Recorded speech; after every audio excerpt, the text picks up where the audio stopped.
দেখি আগেই একটা গ্যারেজ আছে এখানে। দেখি দাদা, ধোয়া হবে? ধোয়া হবে? হ্যাঁ, কতক্ষণ তাও? হ্যাঁ, পরে তো আসতে পারবো না, আমাকে দাঁড়াতে হবে এখানে। তাহলে আমি দাঁড়াই, 20 মিনিট পর ধুয়ে দাও গাড়িটা, একটু কী করবো আর।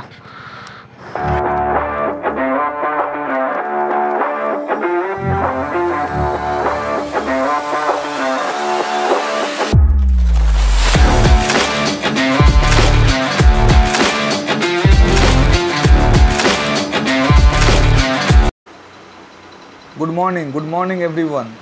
সো কেমন আছো তোমরা? সো আশা করছি সবাই বেশ ভালোই আছো। তো দুর্গাপুজো চলেই এলো, আজ হচ্ছে চতুর্থী। তো শুভ চতুর্থী জানিয়ে আমি আমার আজকের এই ব্লগটা তোমাদের সাথে শুরু করছি। আজকের এই ব্লগটাতে তেমন কিছুই না, জাস্ট আমি আমার বাইকটাকে ওয়াশ করাবো, একটু গ্যারেজে নিয়ে যাবো, জাস্ট সেটারই ভিডিও করবো অ্যান্ড তোমাদের সাথে শেয়ার করব। বাইকটা অনেক দিন ধরেই পড়েছিল, চালানো হয়নি একটু ব্যস্ততার কারণে। সো বাইকটাকে বের করব, বের করে গ্যারাজে নিয়ে যাব অ্যান্ড তোমাদের সাথে দেখা হচ্ছে মোটর প্লাগিং সেটআপে। চলো।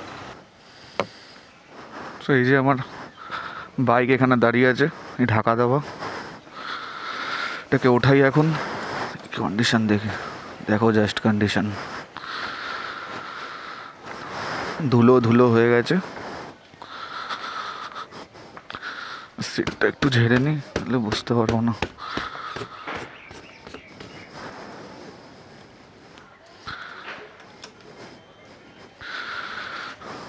একটু কোল্ড স্টার্ট দিয়ে নিই।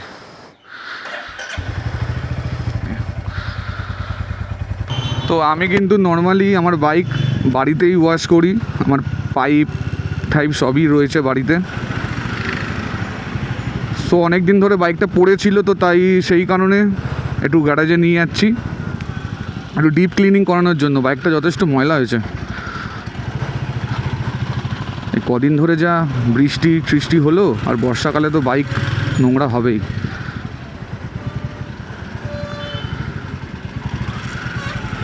তো পাশেই একটা গ্যারেজ আছে, দেখি ওখানেই যাব, গিয়ে গাড়িটাকে ওয়াশ করাবো। গাড়িতে পেট্রোলও ভরাতে হবে। প্রথমে ওয়াশটাই করিনি, পরিষ্কার করিয়ে তারপরে পেট্রোল পাম্পে গিয়ে পেট্রোলটা ভরিয়ে নেব। আজকে প্রচণ্ড রোদ উঠেছে, কাল রাতেই বৃষ্টি হয়েছে প্রচুর, আর আজ সকালে এত রোদ। দেখো জাস্ট আকাশটা, জাস্ট দেখো, পুরো একদম মেঘ ছেয়ে গেছে, একদম শরতের মেঘ, নীল আকাশ। আর দুর্গা পুজো, আর কি চাই। কিন্তু পুজোতে বলছে এবছর বৃষ্টি হওয়ার সম্ভাবনা রয়েছে, জানি না কি হবে। আবহাওয়া দপ্তর তো বলছে বৃষ্টি হওয়ার চান্সেস রয়েছে। ষষ্ঠী সপ্তমী হালকা চান্সেস, অ্যান্ড অষ্টমী থেকে ভারী বর্ষণ হওয়ার অ্যালার্ট জানিয়েছে আবহাওয়া দপ্তর।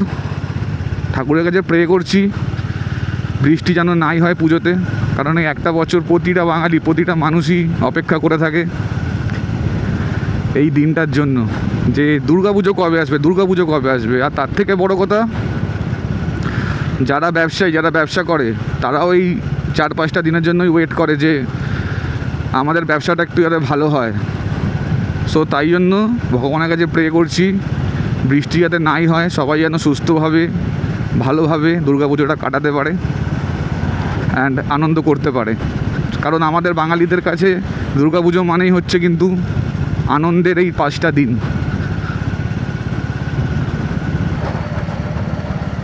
দেখি আগেই একটা গ্যারেজ আছে এখানে।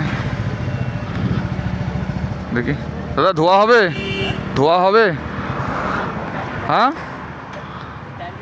কতক্ষণ তাও? হ্যাঁ, পরে তো আসতে পারবো না, আমাকে দাঁড়াতে হবে এখানে।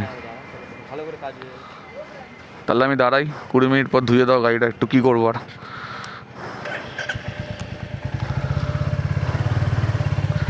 তো বলছে 20 মিনিট লাগবে, তো আমার আপাতত কোনো কাজ নেই, দাঁড়িয়েই যাই। পুজোর সময় একটু টাইম তো লাগবেই, অনেক গাড়ির কাজকর্ম হচ্ছে।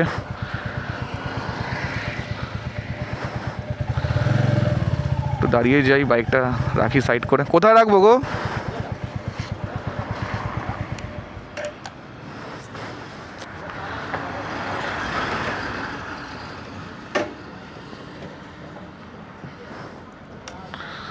বাইকটা দেখাই তোমাদেরকে, দাঁড়াও, গাড়ি আসছে প্রচুর।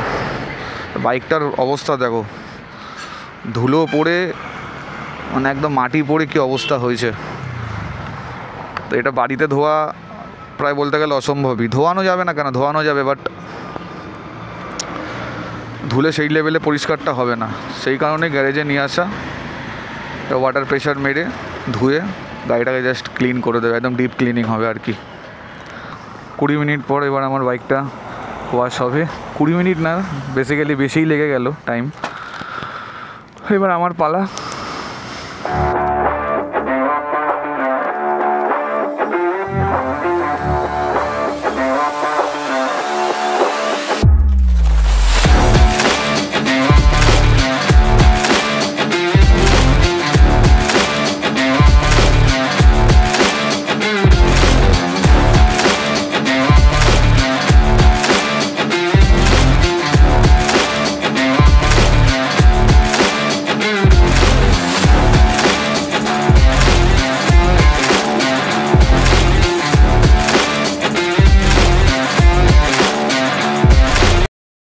সো ফাইনালি আমার বাইক ধোয়া কমপ্লিট।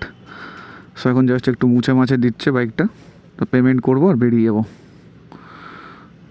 সো বাইক ধোয়ার পর এখন একটু পেট্রোল পাম্পে চলে যাচ্ছি, ফুয়েল আপ করাবো বাইকটা। বাইকে তেল নেই বেশি, আর বাইকটা আমার একদম যাচ্ছে তো অবস্থা হয়েছিল, একদম ধুলো ঠুলো জমে, মাটি ঠাটি জমে একদম, মানে যদি এটা আমি বাড়িতে ধুতামও মানে সেইভাবে পরিষ্কার হতো না বাইকটা আর কি। তো সেই জন্য একটু গ্যারেজে নিয়ে আসলাম। আর যেই ভাইটা বাইকটা ধুচ্ছিল ও যথেষ্ট ভালোভাবে বাইকটা ওয়াশ করলো, অনেকক্ষণ ধরে জল ঠল মেরে একদম ক্লিন করলো বাইকটা। এর আগেও আমি ওর কাছে বাইক ধুয়েছি, বাইকটা আর কি বেশ ভালোই ধোয় এই গ্যারেজটাতে।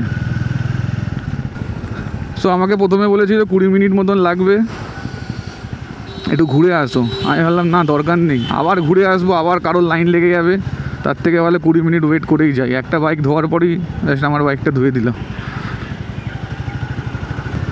একটু আগে পুরো রোদ হয়েছিল, এখন আবার হালকা মেঘ মেঘ করেছে। মানে ওয়েদারের কি অবস্থা জাস্ট বলার মতন না। তো পেট্রোল পাম্পে চলে এসেছি, 512 মারো।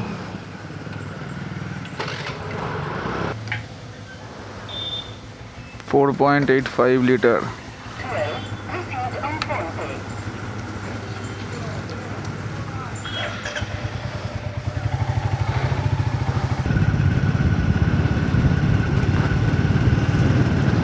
আবার ঝিরিঝিরি বৃষ্টি পড়ছে, কি ধরনের ওয়েদার আমি বুঝতে পারছি না সত্যি।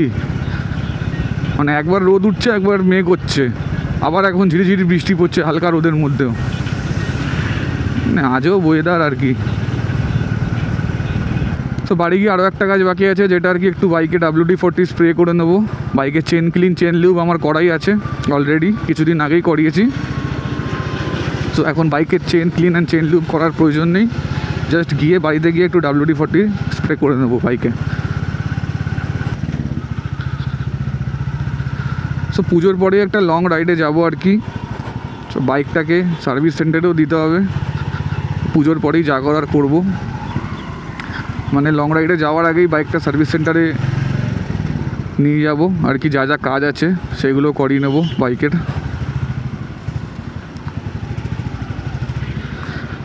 বাড়ির কাছে চলেই এসেছি পাড়াতে।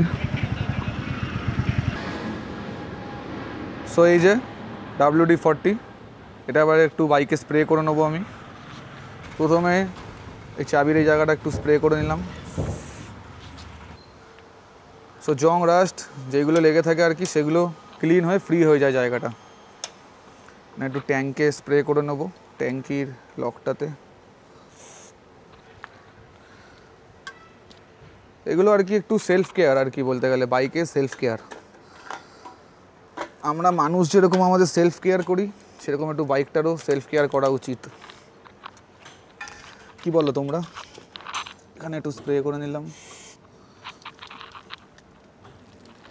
দেন একটু লেগ স্ট্যান্ডারে এখানে স্প্রে করব।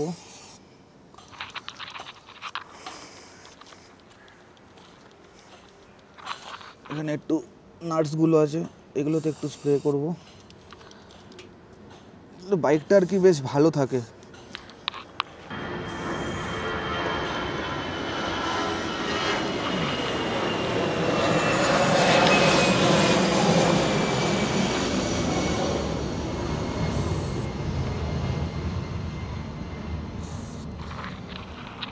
মানে যেখানে নাটসগুলো আছে যেগুলো আর কি জং ধরে যায়, এখানে একটু করে নিলাম, এদিকে একটু করব,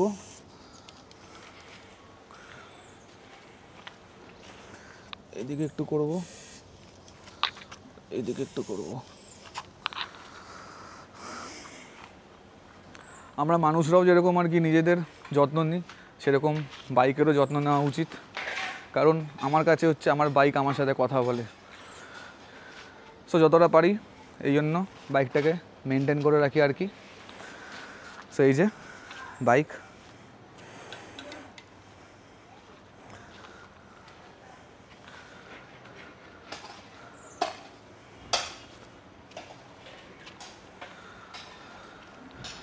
সো ভিডিওটা এখানেই শেষ করছি, আর কিছু দেখানোর মতন নেই। সো যদি ভিডিওটা ভালো লেগে থাকে সো চ্যানেলটাকে সাবস্ক্রাইব করে পাশে থেকো, অ্যান্ড দেখা হচ্ছে পরের ভিডিওতে। সো চলো, টাটা।